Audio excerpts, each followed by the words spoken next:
तो है गाइस, मैं हूं इसके समा और आज हम सॉल्व करेंगे कोड फोर्सेस राउंड 730 डिवीजन 2 का question C, need for pink slips. तो ये क्वेश्चन जो है आप यहाँ से आके पढ़िएगा ज़रूर, ठीक है, खुद से ट्राई ज़रूर कीजिएगा। क्वेश्चन में क्या दिया है आइए पहले वो जानते हैं, उसके बाद क्वेश्चन को हम सॉल्व करेंगे। तो ये क्वेश्चन को सॉल्व करने के लिए आपको एक प्री रिक्विजिट ये था कि आपको प्रोबेबिलिटी आना चाहिए। अगर आपको प्रोबेबिलिटी नहीं आता तो कोई बात नहीं, आप देखिए, आप समझ जाएंगे, ठीक है। हम यहाँ पे देखेंगे कि ये टेस्ट केस जो यहाँ पे दिया हुआ है इसको कैसे सॉल्व किया, यहाँ पे ये सब भी हम आगे समझेंगे। तो आप क्वेश्चन जो है वो धीरे धीरे करके समझ ही जाएंगे। तो वीडियो आराम से देखिएगा, एंड तक देखिएगा। देखो क्वेश्चन में क्या दिया हुआ है कि एक बॉक्स है, ठीक है, एक बॉक्स है, उसमें तीन टाइप के, ठीक है, उसमें तीन टाइप के स्लिप है। क्या क्या स्लिप है यहाँ पे दिया हुआ है, जैसे कि सी, एम एंड पी, ठीक है, सी, एम और पी, तीनों को निकालने का, ठीक है, तीनों को निकालने का हमें कुछ ना कुछ प्रोबेबिलिटी दिया हुआ है। इसको निकालने का प्रोबेबिलिटी, इसको निकालने का प्रोबेबिलिटी, इसको निकालने का प्रोबेबिलिटी, ठीक है। हमें तब तक देखो, हमें हमें क्या करना है कि हमें सिर्फ पिंक स्लिप से मतलब है, हमें पिंक स्लिप निकालना है। तो हमें ये बताना है कि नंबर ऑफ रेसेस, ठीक है, यहाँ पे देखो आउटपुट में हमसे पूछा क्या है, फाइंड क्या करना है, expected number of races that you can play in order to draw a pink slip, ठीक है। मतलब देखो हो क्या रहा है कि एक रेस चल रहा है, ठीक है, एक रेस चल रहा है, रेस में आप बार बार जीत रहे हो और जीतने पे आपको एक मौका मिल रहा है इस बॉक्स में से एक स्लिप निकालने का, ठीक है। आप सी निकाल सकते हो, आप एम निकाल सकते हो, आप पी निकाल सकते हो, आपको पता नहीं कि क्या निकलेगा, आपको उसका प्रोबेबिलिटी दिया हुआ है, आप तीनों में से कुछ भी निकाल सकते हो। तो हमें पिंक वाले को निकालने का, ठीक है, हमें पिंक वाले को निकालने का हमें एक्सपेक्टेड नंबर ऑफ रेसेस बताना है कि हमें कितना रेस खेलना पड़ेगा ताकि हम पिंक स्लिप निकाल पाए, ठीक है, एक्सपेक्टेड नंबर ऑफ रेसेस। और अब निकालने का कुछ कुछ नियम दिया हुआ है, ठीक है। हमें साथ में एक यहाँ पे देखो ये जो है कहाँ गया, एक वॉलेटिलिटी फैक्टर भी दिया हुआ है। इसका क्या सीन है, तो देखो यार, इसको निकालने का जो पहला स्लिप निकालने का उसका कुछ हमारा प्रोबेबिलिटी है सी, सेकंड का निकालने का कुछ प्रोबेबिलिटी एम, थर्ड को निकालने का यानी कि पिंक को निकालने का प्रोबेबिलिटी है पी, ठीक है। तो जब हम पी निकाल रहे हैं, ठीक है, जब हम पी स्लिप निकाल रहे हैं तो हमारा काम वहीं खत्म हो जा रहा है, क्योंकि हमें पिंक वाले से ही मतलब था, हम तब तक चल रहे हैं जब तक हमें पिंक ना मिल जाए, ठीक है। तो पिंक वाला निकाल रहे तो गेम वहीं का वहीं खत्म हो गया, काम खत्म। अगर सी निकाल रहे, ठीक है, अगर सी निकाल रहे हैं या फिर अगर एम निकाल रहे हैं, दोनों में, तो मान लो अगर इसका जो प्रोबेबिलिटी है, ठीक है, अगर इसका प्रोबेबिलिटी जो है वो हमारा लेस देन है 20 है, ठीक है, लेस देन है 20 है, तो क्या होगा कि ये जो हमारा सी था, ठीक है, ये जो हमारा सी ये इनवैलिड हो जा रहा है, इसको हम और आगे नहीं निकाल सकते हैं। और इसका जो प्रोबेबिलिटी है, ठीक है, इसका जो प्रोबेबिलिटी है वो एम और पी पे डिस्ट्रीब्यूट हो जाएगा आधा आधा, ठीक है। मान लो v का वैल्यू जो है वो है 0.2, ठीक है, और c का वैल्यू था 0.1। यहाँ क्या हुआ कि 0.1 जो था वो 0.2 से कम था, दिक्कत हो गया, तो c हमारा इनवैलिड हो जाएगा। और ये 0.1 का आधा आधा यानी कि 0.05 ये किस पे डिस्ट्रीब्यूट हो गया, ये आधा p पे डिस्ट्रीब्यूट हो गया, आधा m पे डिस्ट्रीब्यूट हो गया, ठीक है। तो इसका प्रोबेबिलिटी प्लस इतना हो गया, इसका प्रोबेबिलिटी प्लस इतना हो गया, ठीक है।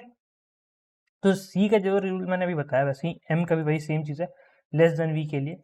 अब दूसरा रूल क्या है यहाँ पे, एक तो ये रूल हो गया कि less than equal to V, ये आपको यहाँ पे less than equal to V होगा, ठीक है, सिर्फ लेस देन नहीं, less than equal to V के लिए ये रूल था। अब if A is greater than B, यानी कि ये सी या एम का जो वैल्यू है या प्रोबेबिलिटी है उस, मान लो ए, तो ए अगर ग्रेटर देन वी है तब क्या सीन होगा, जैसे कि मान लो ए का वैल्यू है 0.3 और इसका वैल्यू है जैसे कि हमारा 0.2, ठीक है, वी का वैल्यू है 0.2, तब क्या होगा, ये जो ए है यानी कि ये सी या एम का जो प्रोबेबिलिटी है ये माइनस किससे हो जाएगा, ये माइनस हो जाएगा हमारा 0.2 से, यानी कि वी से माइनस हो जाएगा और नया जो इसका बच रहा है वो अपडेट हो जाएगा, ठीक है, ये अपडेट हो गया।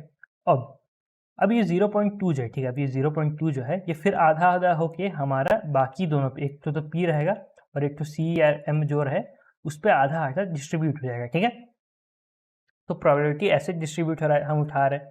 तो यहाँ पे देखो जैसे एग्जाम्पल दिया हुआ है ना, एग्जाम्पल से आप समझ लो। तो यहाँ देखो जो एग्जाम्पल सब दिया हुआ है इसमें क्या है, अगर इनिशियल प्रोबेबिलिटी 0.2, 0.1, 0.7 रहे सी एम पी का और वी का वैल्यू रहे 0.1, तो अगर हम कैश उठाए यानी कि सी उठाए तो हमारा नया प्रोबेबिलिटी क्या होगा, वो होगा, देखो ये 0.2 था, वी का वैल्यू था 0.1, 0.2 ग्रेटर है 0.1 से, तो सी का वैल्यू जो है वो 0.1 से डिक्रीज कर जाएगा, यानी कि ये 0.1 हो गया, ठीक है, 0.2 माइनस 0.1, और बाकी जो 0.1 बचा वो क्या होगा, m और p पे आधा आधा डिस्ट्रीब्यूट हो गया, तो 0.1 आधा गया m के पास, आधा गया p के पास, ठीक है, तो 0.5 0.5 के 0.05 0.05 गया, ठीक है, तो ये हो गया।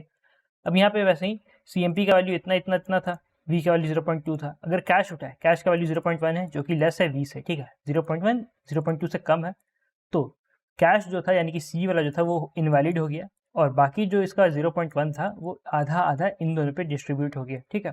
फिर वैसे ही यहाँ पे देखो, अगर CMP का वैल्यू ये था कि 0.2 इनवैलिड और 0.8 और V का वैल्यू 0.1 है, तो अगर आप कैश उठाओगे तो नया प्रोबेबिलिटी क्या हो जाएगा, ये 0.1 हो गया, और क्योंकि ये इनवैलिड है तो इसको आधा मिलेगा नहीं, पूरा का पूरा 0.9 पे चल गया, ठीक है।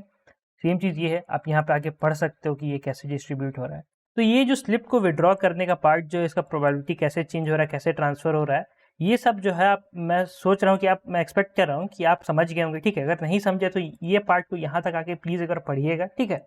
एक बार खुद से समझने की कोशिश ज़रूर कीजिएगा कि हो क्या रहा है, अगर नहीं समझ में आया तो ये हो गया। तो अब यहाँ पे जो हमें कैलकुलेट करना है एक्सपेक्टेड नंबर ऑफ रेसेस, ये कैसे कैलकुलेट होगा, तो देखो ये भी नीचे में समझाया हुआ है। हमें क्या करना है कि हमें फाइनली पी को उठाना है, तो यहाँ पे देखो जो पॉसिबल सीक्वेंसेस है, ठीक है, जो ड्रॉ करने का, जो स्लिप ड्रॉ करने का पॉसिबल सीक्वेंसेस है, हमें यहाँ पे सब दिया हुआ है, और भी सीक्वेंसेस हो सकते हैं लेकिन वो वैलिड नहीं होंगे, ठीक है।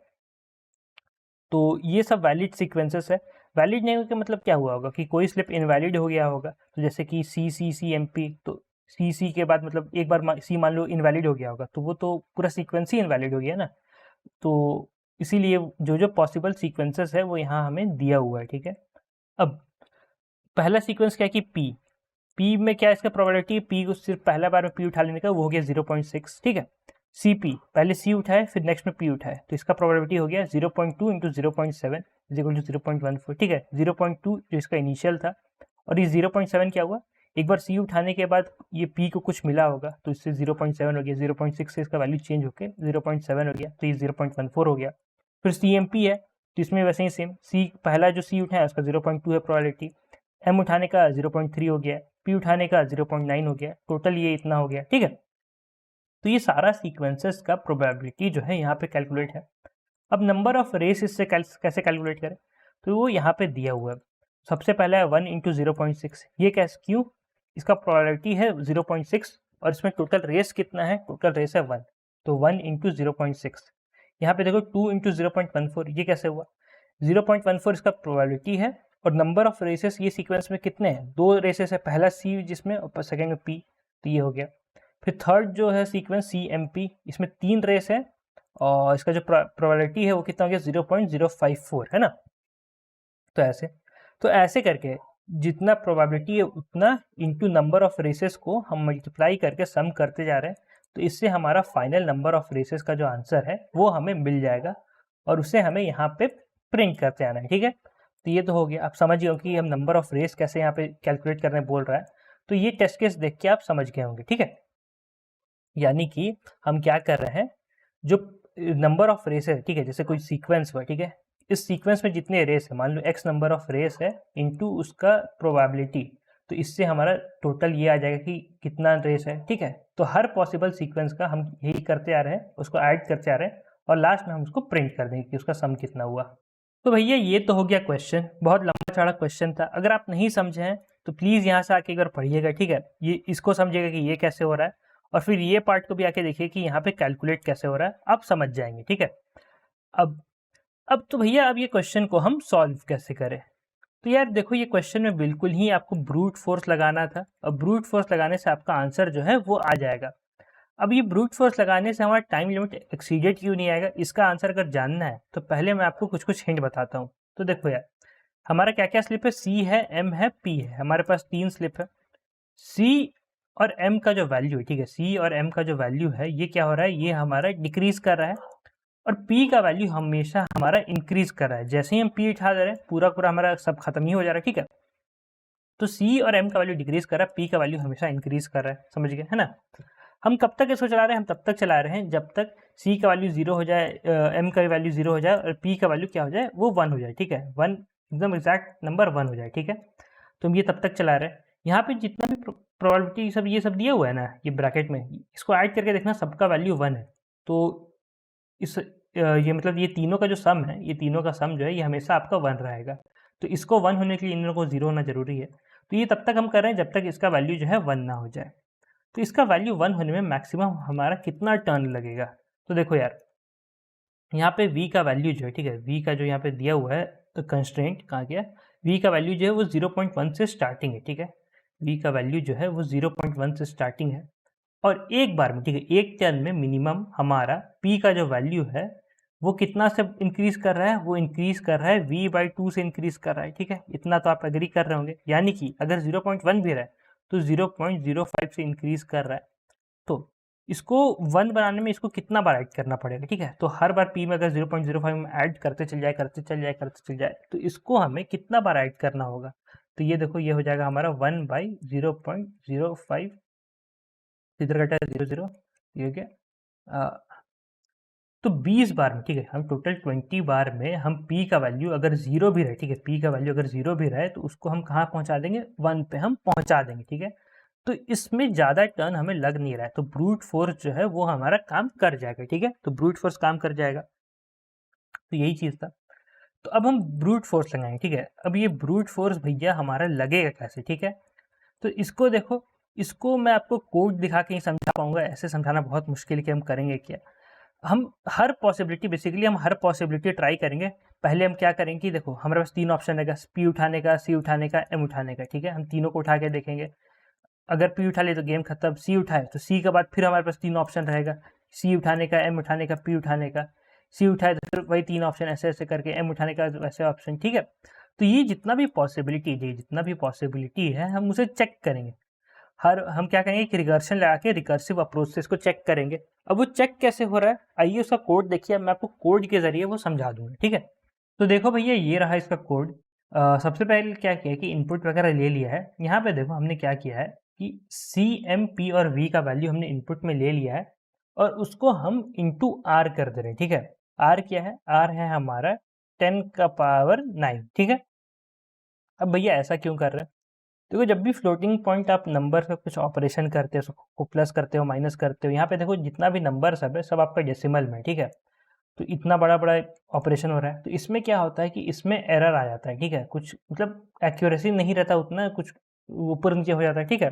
जैसे कि ये कोड देखो, यहाँ पे मैंने वो नहीं लिया, आर का वैल्यू मैंने 1 ले लिया है। तो यहाँ देखो दिक्कत क्या है, हमारा जो रिजल्ट है उसमें एरर इतना का आ गया, ठीक है, एक्सपेक्टेड इतना था, फाउंड इतना, तो एरर इतना का आ गया, ठीक है, मतलब उतना एक्यूरेसी नहीं रहा। तो इसीलिए हम क्या कर रहे हैं कि फ्लोटिंग पॉइंट नंबर को चेंज करके, ठीक है, फ्लोटिंग पॉइंट नंबर को चेंज करके हम यहाँ उसको इंटीजर में रख दिए। जब हमें आंसर कैलकुलेट करना होगा तो हम उसको वापस चेंज कर देंगे, सिर्फ अभी के लिए हमने इसको ऐसे कन्वर्ट कर दिया। और फिर यहाँ पे हमने फंक्शन कॉल किया है चेक, ठीक है, चेक यहाँ पे कॉल हुआ है। चेक ये एक रिकर्सिव फंक्शन है, यहाँ पे देखो बार बार हमने चेक कॉल कर रहे हैं, तो ये कॉल हुआ है।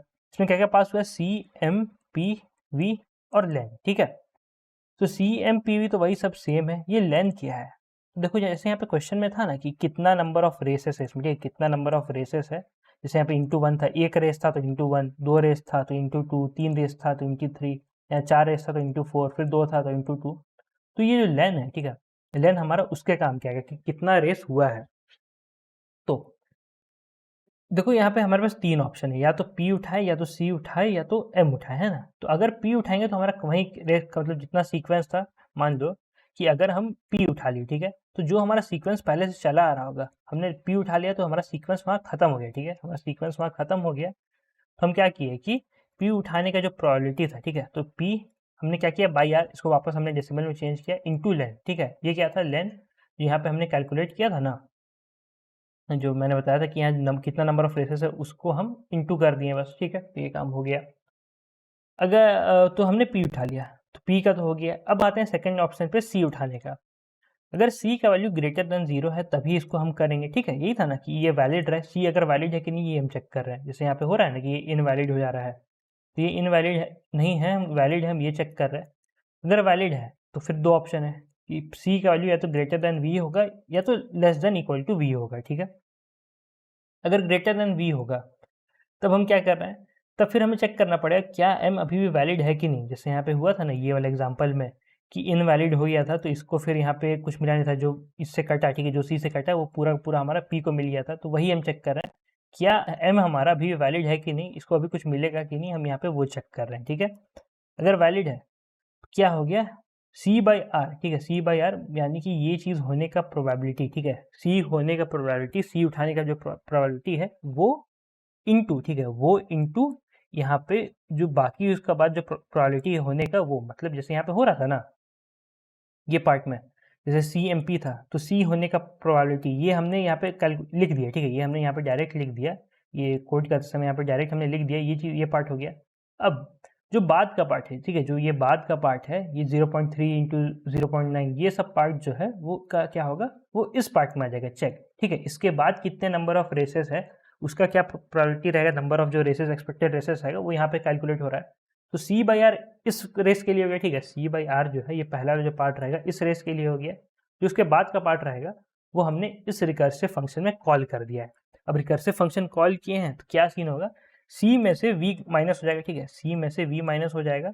यहाँ पे हमने चेक किया था सी इज ग्रेटर देन वी, तो सी में से वी माइनस हो गया, और एम प्लस एम जो था, ठीक है, जो हमारा एम का प्रोबेबिलिटी था उसमें क्या होगा प्लस वी बाई टू हो जाएगा, है ना, जो यहाँ से वी माइनस हुआ इसमें आधा आ गया, कॉमा पी में आधा आ गया, तो पी और एम का हमने बढ़ा दिया, इंक्रीज कर दिया, तो ये हो गया, और वी का वैल्यू वही रहेगा, लेन प्लस वन हो जाएगा। ठीक है, तो हम भेज देंगे कि भैया एक रेस कंप्लीट हो गया, अब नेक्स्ट रेस में भरो, तो ये हो गया। तो ये किसके लिए हो गया, if M is greater than zero, नहीं तो एल्स पार्ट में आएंगे, एल्स पार्ट में क्या होगा, answer plus C by R into C minus V कर दिए, और यहाँ पी प्लस वी कर दिए, और ये जीरो हो गया, क्यों, क्योंकि ये एल्स पार्ट में तब आया होगा जब एम हमारा इनवैलिड हो गया होगा, एम का वैल्यू हमारा जीरो होगा यहाँ पे, इसलिए जीरो पास कर रहे हैं, ये सब फिर पास हो रहा है उस टाइप से। तो ये तो केस के लिए हो गया कि जब सी ग्रेटर देन वी रहे, अगर सी लेस देन वी रहे तब क्या सीन होगा, ये तो वही सब सेम है, सी का जगह जीरो हो जाएगा, क्योंकि सी हमारा क्या काम खत्म हो गया जो क्वेश्चन में दिया हुआ।